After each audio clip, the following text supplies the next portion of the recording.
మీరు మన పూర్వీకులు తిన్న ఆ చిరుధాన్యాలు రాగి, జొన్న, సజ్జ, కొర్రలు, అరిగెలు, సామెలు, ఊదలు తింటే తిరిగేయలేదు. అసలు షుగరే రాదు. ఈ ఎట్టా తినాలంటే రకరకాలుగా తినచ్చు. జావ తాగండి, పొద్దున ఒకసారి, సాయంత్రం ఒకసారి. లేదా వీటిని వండుకోండి. విడివిడిగా వండుకోవచ్చు, కలిపి వండుకోవచ్చు, రకరకాల ప్రయోగాలు చేయొచ్చు. మార్కెట్లో మల్టీ మిల్లెట్ అని ఏవో అమ్ముతుంటారు కంపెనీలు. వాటి బదులుగా మనం అన్ని రకాలు చెప్పాను, 7 రకాలు ఉన్నాయి. రాగి, జొన్న, సజ్జ, కొర్రలు, అరిగెలు, సామెలు, ఊదలు, ఇవన్నీ కొనుక్కోండి. 1/4 కేజీ 1/2 కేజీ.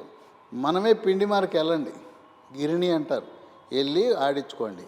ఆ పిండిని తెచ్చుకోండి. పిండిని తెచ్చుకుని గోధుమ పిండి లేకుండా వీటితో పుల్కాలు చేసుకుని తినాలి. ఆ విధంగా జావో, అన్నమో, పుల్కాలో తింటే అసలు షుగర్ పెరగదు.